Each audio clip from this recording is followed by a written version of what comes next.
Hello there, very good evening and welcome to Primetime News here on Newsfirst, where the people come first. You're joining me, Naveksha Gunasekara. We start off by taking a look at your headlines for tonight.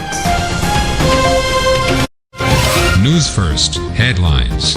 Main sponsor. As Udayana discount, enjoy up to 70% off from Vikramahachi.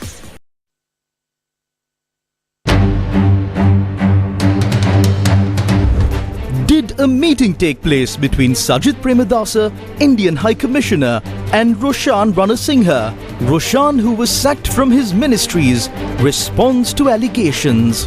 CEB to make an estimated profit of over 48 billion rupees by the end of the year. Shortage of doctors leads to a closure of 40 government hospitals. Another 100 likely to be closed down. SLRC and SLBC will become a public company due to continuous losses. 50 MOH areas identified as dengue high-risk zones as dengue continues to rise. Newsfirst headlines. Main sponsor. As Udayana discount, enjoy up to 70% off from Vikramahachi. Water is life. The government of Sri Lanka is facing allegations from multiple quarters over their attempts to increase water tariffs, as water is considered one of the essential commodities to survive. When the Guma, the door-to-door teams visited the people living on Bathalangundua Island, they came across a plethora of issues, including the challenges of accessing clean drinking water.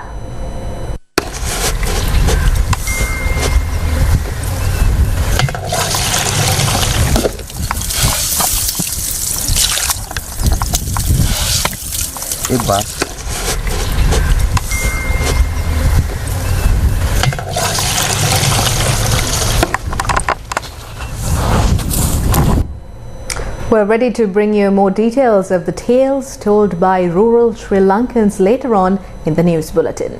Moving on to more local news. Speaking in Parliament, former Minister Roshan Ranasinghe responded to the allegations that led to his removal from the cabinet. He expressed these views, raising privileges question. In පළමුවන් ලෙස ජනාධිපතිවරයා විසින් විමසා තිබුණේ cricket අර්බුදය විසඳා ගැනීම වෙනුවෙන් ජාත්‍යන්තර cricket council. In the first matter, the President inquired why the Sports Minister went to the opposition leader's office and spoke to the Board of Control for Cricket in India through the Indian High Commission to resolve the cricket crisis, with the opposition leader Sajid Premadasa and the chief opposition whip Lakshman Kiriyalla, at a time when the cabinet had appointed a subcommittee to negotiate with the ICC to resolve the cricket crisis. At the time when Ranil Wickremesinghe was the opposition leader, I went to meet him when he summoned me. When the current opposition leader called me to his office, I went there and he had called the Indian High Commissioner as well. I didn't ask him why, because it is not my concern. There he raised an issue over the cricket board, alleging that India had interfered with the cricket in Sri Lanka, and mentioned the name of J. Shah. And he called me to ask if there was any concern for the interim committee appointed by the government regarding the matter with J. Shah in carrying out their duties with the BCCI or the ICC. I held talks and returned. They said that I did not answer when this matter was raised yesterday, but I explained this. I only knew the reason the opposition called me after I went there. If other leaders can hold talks with the opposition leader, why is it wrong for me to do it? The cabinet subcommittee was appointed to formulate a new sports law. Initially, it was not tasked with holding talks with the ICC. සබ්කමිටි එක පත් කළේ cricket නීතිය හදන්න. ඒකට මුලින් බාර දුන්නේ නැහැ ICC සමග සාකච්ඡා කරා. ඒක තමයි පැහැදිලි කරන්නේ. Do not try to silence me. The second question was that a majority of the people included in the list of names in the cabinet paper proposed by the subject minister to receive Mahaweli Authority property were close associates and relatives of mine. There is a large group of people within the cabinet that do not engage in business with Sagala Ratnayaka. They will speak the truth and reveal what has truly happened. This is the cabinet paper that I approved. In the list that was tabled, there are names of 4 people who asked for petrol sheds and a temple that requested land for cultivation as part of the project. The president also said an island will be built on the Mahaveli River and asked for that land. So I directed all of it for cabinet approval. This is the reality. So I have no reason to fail to respond to these. Your sacking is regrettable, but I too sent you a proposal for a petrol shed, but my name is not included in that document. That is regrettable.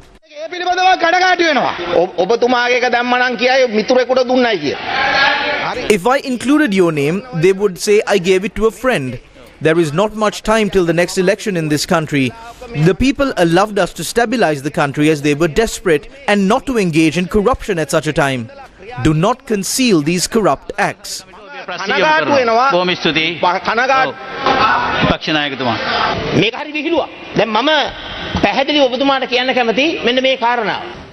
This is a joke. The Indian High Commissioner was having a discussion with me at the opposition leader's office. At that time, I thought of making use of this opportunity to call Minister Roshan Ranasinghe and attempt to lift the cricket ban. It was not a political conspiracy.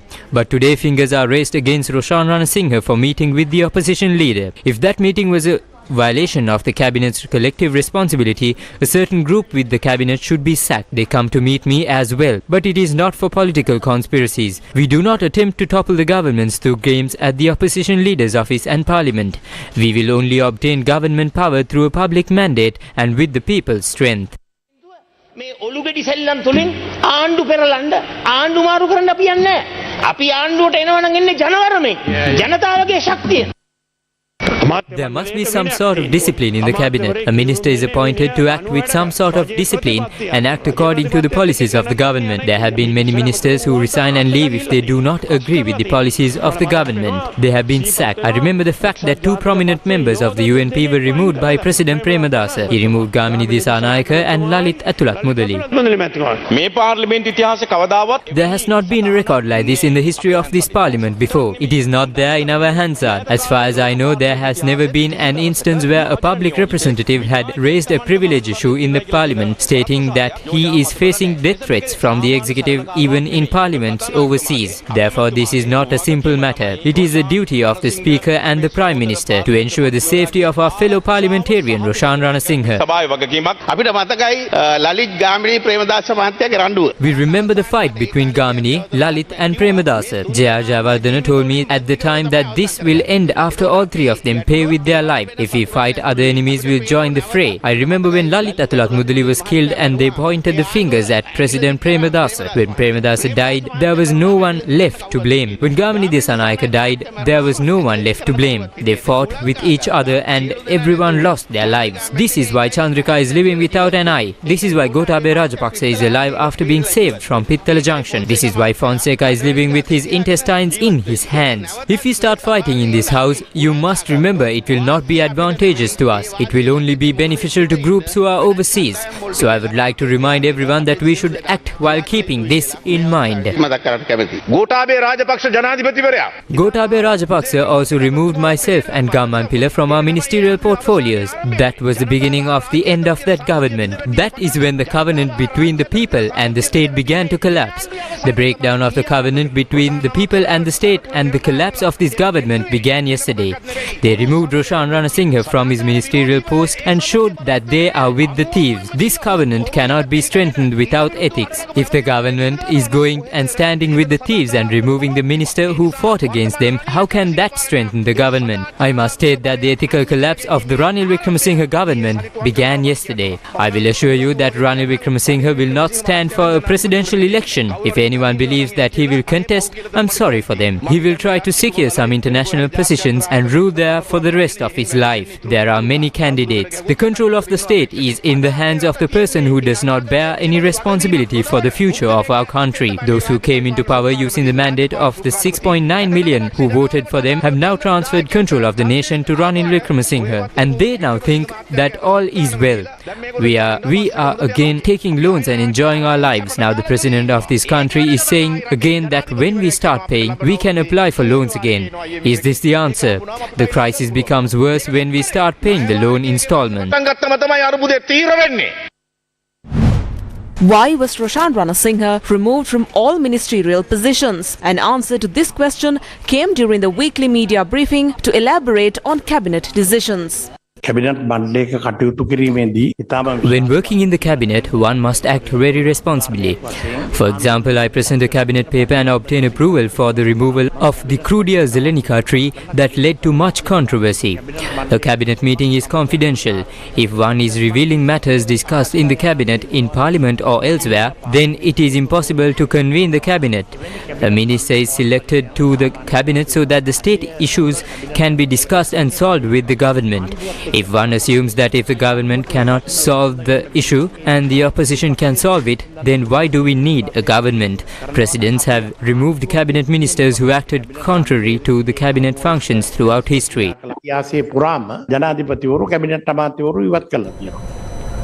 The Court of Appeal decided to postpone considering the petitions filed against the Interim Committee of Sri Lanka Cricket to the 5th of December.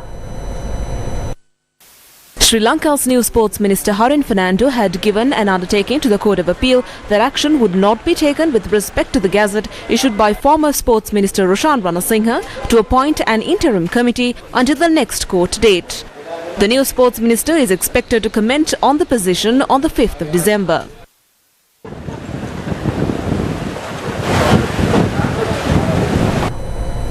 ESPN Cricinfo reported that Roshan Ranasinghe's ouster as the country's sports minister may ease the lifting of Sri Lanka's cricket suspension by the ICC, though it is not a certainty.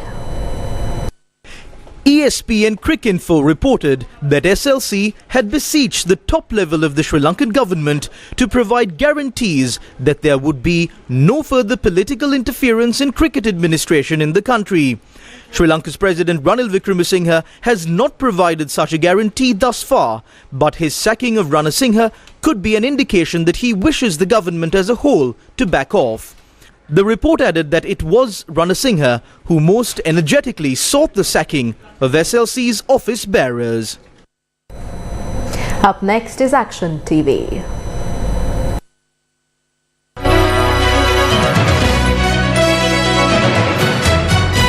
The Public Utilities Commission of Sri Lanka permitted an increase in the electricity tariff by 18% with effect from the 20th of October 2023, despite the CEB not presenting credible and accurate information and data. It was clear that the Ceylon Electricity Board, within a period of 43 days from the 4th of September 2023 to the 17th of October 2023, had a series of contradictory data in a bid to increase the electricity tariff. 27 days after the PUCSL permitted the increase in the electricity tariff by 18%, that is, the 16th of November 2023, the General Manager of the CEB writes a letter to the PUCSL, and based on this letter, the credibility and expertise of these four members needs to be looked into. The CEB on the 4th of September 2023 had put forward a proposal to increase tariffs, noting that it would incur a loss of 54 billion rupees by the end of the year. 22 days later, the CEB says that the estimated loss at the end of the year will be 30 billion rupees. It was on the 19th of October 2023 that the CEB obtained PUCSL permission to increase the electricity tariff by 18% after revising their estimated loss. In order to justify the decision, on the 18th of October 2023, at the public consultation session, the General Manager of the CEB presented absurd reasoning. This very official later informed the PUCSL that at the end of the year, the CEB would be making a profit of over 10 billion rupees. However, based on the tariff revision submissions made by the CEB from time to time, between the 4th of September, the Director General of the PUCSL addressed this letter to the General Manager of the CEB. It questions the methods that have been adopted by the CEB to mislead the public and also cause destruction to the national economy. The Public Utilities Commission of Sri Lanka estimates that by the end of the year, the Ceylon Electricity Board will make a profit north of 48 billion rupees. More details tomorrow on Action TV.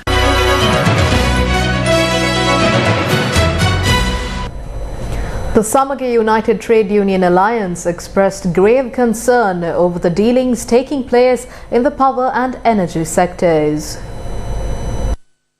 සුළං බලය දෙනවා අදානිට සුළං ඒකකයක් අපි නිෂ්පාදනය කරන්න යන unit එකකට අපිට යන්නේ dollar Wind power is given to Adani Group. It only costs us several cents to produce a unit of electricity from wind power. However, we are giving it to Adani for over $1, which is 400% more. In terms of coal, the tender to supply coal is submitted by one party and permission is granted to another party. Money is asked to be deposited to another account. Two conditions that were imposed when introducing private petroleum firms have now been removed. The minister in excitement said that the best petro companies will be brought to Sri Lanka and the debt will also be selected. It was said that the selected firms must pay 1% of their monthly sales to the state. That condition was lifted. They also introduced 50 rupees per litre and awarded tax relief. Yesterday, the state minister said that the new Fortress Energy Company will not enter the country. The minister says that those in the opposition and some in government prevented it. If a company does not enter, even after a court ruling, it means they are not capable of this task. Those who invested money in New Fortress are aware that the Rajapaksas and Vikramasinghas will not come to power following the presidential and general elections next year. That is why they opted out. සමාගමේ සල්ලිය දෝපු නඩේ දන්නවා අන්න ඒක හින්දායි එන්නේ නැත්තේ MP Charita Herath from the Freedom People's Congress also commented on the New Fortress energy deal. අපේ රටේ ඉතාම පැහැදිලි පැතිකඩක් පෙන්වනවා විදුලි බල ශේෂ්ත්‍රයේ තියෙන මේ බරපතල වංචා. The serious fraud and corruption in the country's energy sector is being exposed. The LNG procurement bidding was launched during the government of Gotabaya Rajapaksa on the 14th of July 2020. The tender was published on the 18th of February 2021. The tender was closed on the 20th of July 2021. When the tender was being evaluated, US energy company New Fortress Energy collapsed on the 17th of September 2021. It was approved by the cabinet in a day. The situation was such that Dalasalah Peruma was being forced to step down. The present minister terminated the bids in July 2023 via a cabinet paper. From 2020 to 2023, the entire drama on LNG procurement was marred with conflict of interest. Tenders were placed on personal needs and the cancellation was also the same. අවශ්‍යතාවයන් මත tender දානවා, tender වහනවා, tender cancel කරනවා.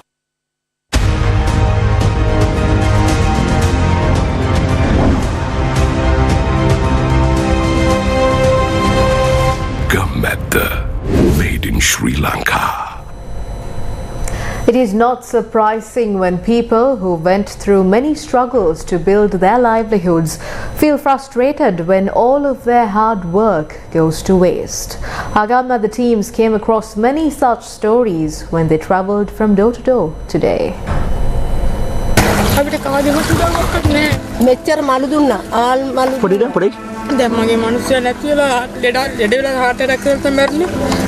මගේ දරුවෝ තුන ජීවත් වෙන්න මට කරන්න දෙයක් නැහැ ඊට පස්සේ තමයි මම දැන් තීරණය කරුවා රටකට හරි ගමන්න යන්න ඕනේ ඉන්ට කරන්න ගියත් දර කායිවත් ආධාරයක් නැහැනේ රටකට හරි කරන්න යන්න ඕන කියලා.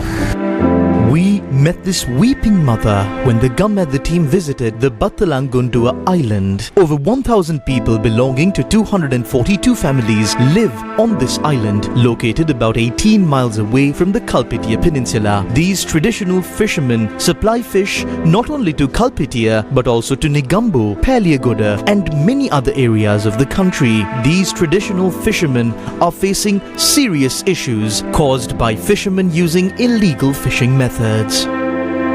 මාළු ඉන්නවා මාළුන් අපිට අල්ලගෙන බයාලා ඩයිනමයිට් ගාලා මාළුන් අල්ලගත්තා මාළු බය වෙනවා අපේ දැල් වලට මාළු ආවෙන්න හොර වෙනවා ඉතින් ඒ වෙන්දා මේ රැකියාව ගොඩක් අපි නම් ඉල්ලන්නේ මේ රැකියාව අපිට තාලම් කරලා දෙන්න කියලා තමයි ඒක තාලම් කරලා තමයි තියෙන්නේ ඒ වුණාට මේ රැකියාවට එයාලා තාමත් යොමු වෙනවා.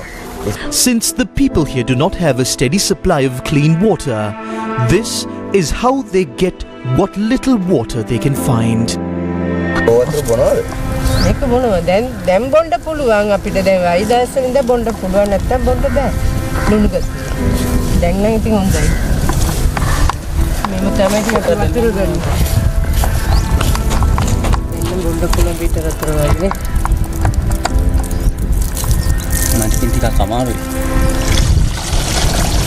The Gum at the door-to-door team that travelled across the villages in Moraragala met Upul, a resident of the Kulara village in Tanamal Villa.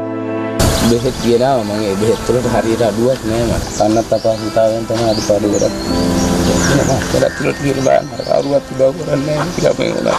මනස සල්ලි තියෙන කට්ටිය අපි ඔක කරන උඩ කවුරුවත් එන්නේ How many fathers in Sri Lanka might be lamenting over the future of their children like this? Our Gum at the teams met so many people with stories like this. This village is home to 50 families. The issues that these people face include lack of proper infrastructure, issues faced by farmers, and a severe lack of clean drinking water. These people dream of a time when they will receive viable solutions to these issues that they face. The only hope of these people is for their very basic needs to be met and nothing more. Gum at the will continue to traverse the length and breadth of Sri Lanka to become the voice of the voiceless. Gum at the made in Sri Lanka. News First with the people. Sri Lankan President Ranil Wickremesinghe has called on the tourism sector to think anew and increase the number of tourists to 2.5 million in the upcoming year and subsequently expanding on this figure. Speaking at the 58th Annual General Meeting of the Hotels Association of Sri Lanka, President Ranil Wickremesinghe acknowledged the need to move beyond the existing framework and embrace competition to elevate Sri Lanka's standing in the global tourism market. So let's promote tourism fully. That means we have to move out of the present framework. We have to compete. So can we at this stage improve on tourism? This year is 1.5 million. Looking back at 2021, yes, it is good. But next year must be 2.5 million. And year after we have to go up. I think the era of minimum rates also have to go out. We must on our own be able to go for high rates.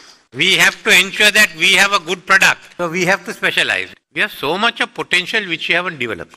Because remember, tourism was not something that was new to us. It was there even in the time of the Anuradhapura period. In a way, Anuradhapura even had this red light district. Because when you came by ship from one monsoon, you couldn't go back till the other monsoon. So what do you do in between? So in their own way, they worked out what tourism had to be. I'm not advocating that at all. Otherwise, we'll have a whole lot of people picketing outside my office tomorrow. But I'm giving you an idea of how they did it. People came to climb Siripada long ago. Obviously, we had promoted ourselves well. Then if we have to promote ourselves, what is the key is hospitality. I think we should now get expats in larger numbers. So the interaction there will produce something more. How do we keep people in Colombo? What is there for them today? Very little. You go to a museum, it's short run. Go to Gangarama. You look at the Independence Square and back. So what are we planning? All the way up to the Independence Square, it will be a new area. Already in Kandy, we have had an offer for the Bogambara prison and hotel school. There are so many places to visit which we have not exploited. Think anew of the new people who will come. Then we can achieve our 5 million. And 5 million, a minimum rate of $500 US or $600 US. Yes. All that matters is how much you earn and how many dollars we get. We have to get out of the debt cycle. We can't be stuck there. The 58th AGM of the Hotels Association of Sri Lanka was held in Colombo. The National Dengue Control Unit of the Ministry of Health said the spread of dengue is on the rise, especially in the Kandy district due to the heavy showers in Sri Lanka. 75,377 dengue cases were reported so far in 2023. It added that 6,884 dengue patients were reported from across the country in November 2023. The highest figure of 15,953 was reported from the Colombo district this year. Only 7.1% of the entomology surveys showed positive containers from houses. The majority was from government institutions, which was around 60%. 80% of construction sites were inspected and 40% of open areas also showed positive results. A total of 14,912 dengue patients were reported from the Gumpa district this year. A total of 4,672 dengue patients were reported from the Kalutara district, while 7,482 dengue patients were reported from the Kandy district. According to reports issued by the National Dengue Control Unit, the highest number of cases recorded in a week was recorded in the last week compared to the past 2 years. 45 dengue-related deaths were also reported so far this year. What is the reason for the increase in dengue cases? When inquired by Newsfirst, the National Dengue Control Unit said there is an increase in dengue cases due to many reasons, including unplanned urbanization and improper disposal of waste. A special dengue prevention month was announced in Kandy from the 23rd of November. Director of the National Dengue Control Unit, Dr. Nali Nariyaratna, said there is an increase in dengue cases in the area. මේ වෙලාවේ සමහර වෙලාවට ඇඳකල් dengue රෝගීන්ම දෙදෙනෙක් ඉන්නවා. ඒකින්ද අපේ තරාතිරම කිසි දෙයක්. Sometimes there are 2 dengue patients on one bed. We visit the hospital every day to check on the patients, regardless of our ranks. I urge the head of institutions to consider the seriousness of the situation and keep the environment clean. Otherwise, we will all be helpless in the hospital. What measures should be taken to reduce dengue cases? විධිමත් ආකාරයෙන් කැරිකසර අපහරණය කරන්නටත් ඒ වගේම තමයි dispose of garbage in a proper manner and support the health units and other sectors. All institutions should spend an hour or 2 every Friday to clean their environment. We must control the increase in dengue patients in Kandy soon. We have identified Gaul and Badula as high-risk zones. With the northeast monsoon, there is a risk of it becoming an epidemic and it needs to be avoided. We are carrying out a special program from the 4th to the 6th of December. විශේෂ වැඩසටහනක් ක්‍රියාත්මක කරනවා. Issues plaguing the country's health sector are making matters worse for patients by the hour. Over the past 10 months, more than 1,000 doctors have left the country, and the Ministry of Health says that this exodus has led to the closure of almost 40 government hospitals located across the country. Sri Lanka's health ministry said that around 40 state hospitals located across the island have been closed down. It added another 100 state hospitals are likely to close down soon. The country's health minister, Dr. Ramesh Patirana, has instructed the officials to appoint a committee chaired by Director General of Health Services for the purpose of assigning personnel to the relevant hospitals and to restore treatment services to the patients. The health minister had also added that the Government Medical Officers Association will also be an opportunity to be a part of the committee. The health ministry said that reports of hospitals closing down due to the absence of doctors are being reported from the northern province as well as from the Putlam and Nuwara district. It added that doctors retiring, migrating, getting transferred and leaving the health service are reasons for this situation. The health ministry said that over the past 10 months, around 300 specialist doctors had left the country. The CID has questioned the Finance Ministry Secretary over the importation of substandard medicine. Detectives from the Criminal Investigation Department had questioned the Finance Secretary with regard to the counterfeit human immunoglobulin that was supplied using fake documentation. The CID said that the Finance Secretary was questioned over the manner in which the Finance Ministry provided the funds to make the medicine purchases. Recently, the Mahigan Magistrates Court granted the CID permission to investigate documents at 7 institutions, including the Finance Ministry, Medical Supplies Division and Health Ministry, and to record the necessary statements. Former President of the Bar Association of Sri Lanka, President's Council Salia Peiris, commented on various legislation being introduced by the government during an exclusive interview on the People's Platform program on TV1. We have found the string of laws coming in. So the online safety bill is one. There is last week the cabinet had approved the Broadcast Regulatory Authority bill. Then we have the prevention of the anti-terrorism bill. So all these are, if you take together, some of us call them the shut-up laws. right? Because people are being told, just like sometimes parliamentarians and others, people are also being told, shut up and sit down. Now this is, I would say, these sort of laws are intolerable.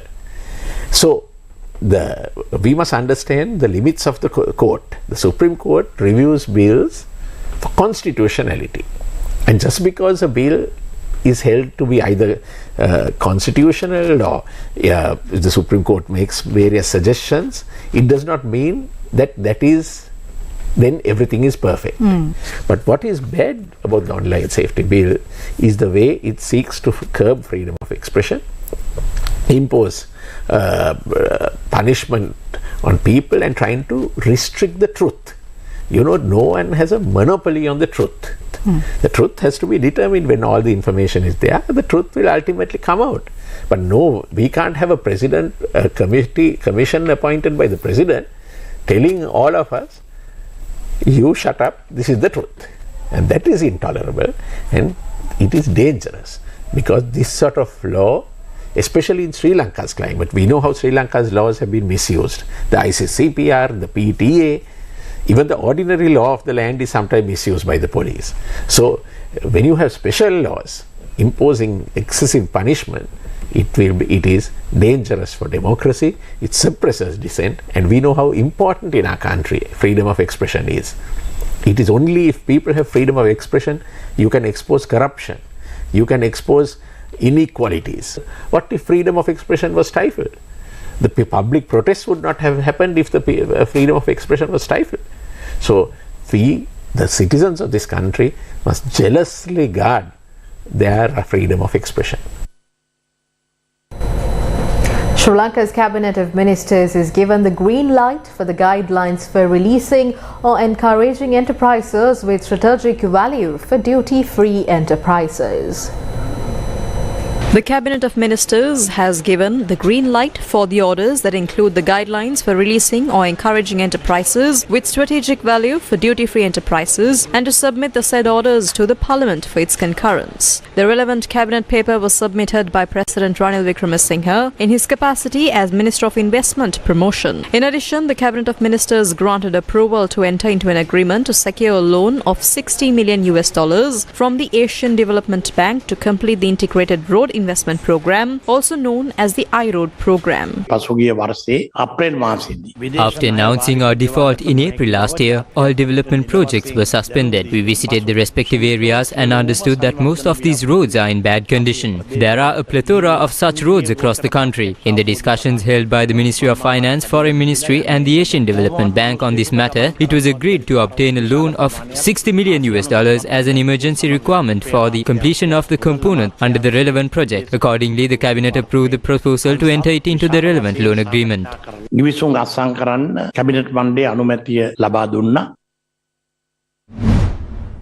Sri Lanka is planning to convert its state television and radio stations into a public company. Minister of Mass Media Dr. Bandul Gunawardena said that Sri Lanka Rupavahini Corporation and the Sri Lanka Broadcasting Corporation will be converted into a public company. The minister, addressing the Ministerial Consultative Committee on Mass Media, had noted that Sri Lanka Rupavahini Corporation and the Sri Lanka Broadcasting Corporation, which are continuously making losses, will be converted into a public company. Presenting statistics from 2015, the chair of the committee, Bandul Gunawardena, pointed out how these two channels have made losses. Accordingly, he had pointed out that the Sri Lanka Rupavahini Corporation has made a loss of 277 million rupees in the year 2023, and the Sri Lanka Broadcasting Corporation has made a loss of 457 million rupees in the year 2023. As Udayana discount, enjoy up to 70% off from Vikramaharshi.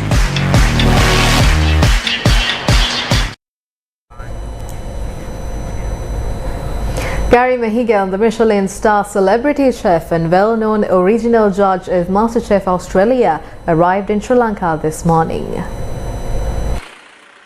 Gary Mahigan served as a judge of MasterChef Australia for 11 seasons and became a familiar face for culinary enthusiasts the world over.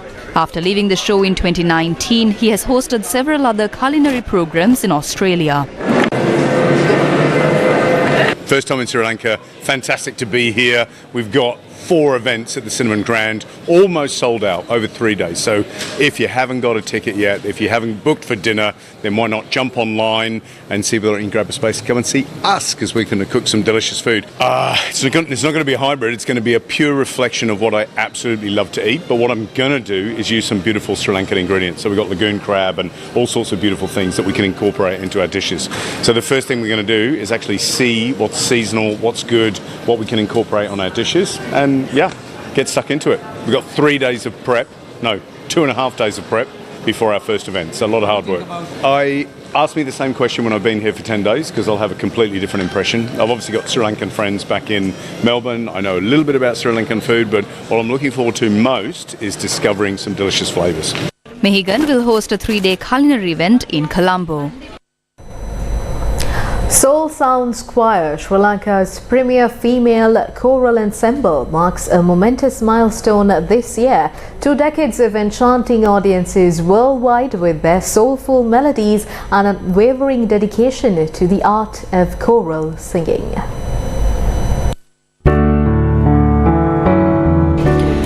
Under the visionary guidance of music director Soundry David Rodrigo and artistic director Jeromel De Silva, the choir has not only garnered international acclaim, but also stands as ambassadors showcasing the cultural heritage and artistry of Sri Lanka. For us, Soul Sounds, it was all about taking a song, owning it, and making it yours, reach out to the people.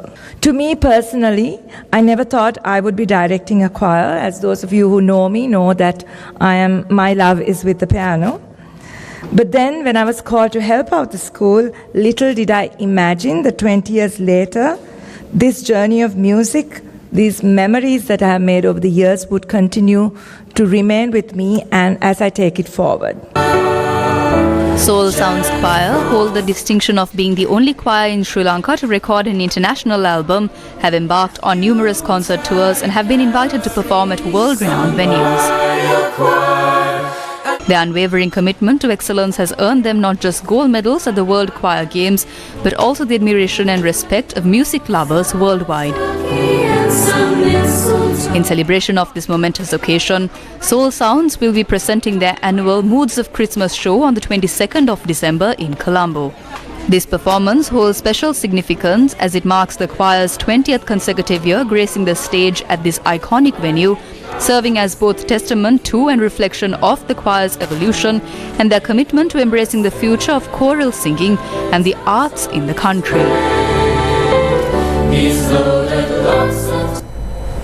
Day 56 of the second leg of the D Savia program organised by the LOLC Group got underway today.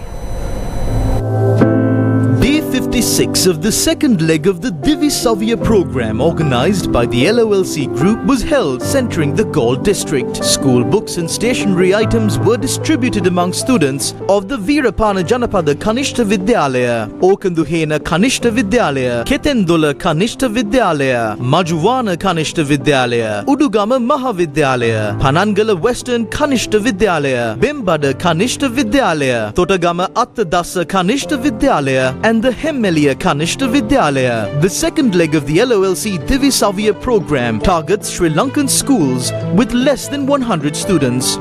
This worthy initiative is a collaboration between the LOLC Group and the Ministry of Education.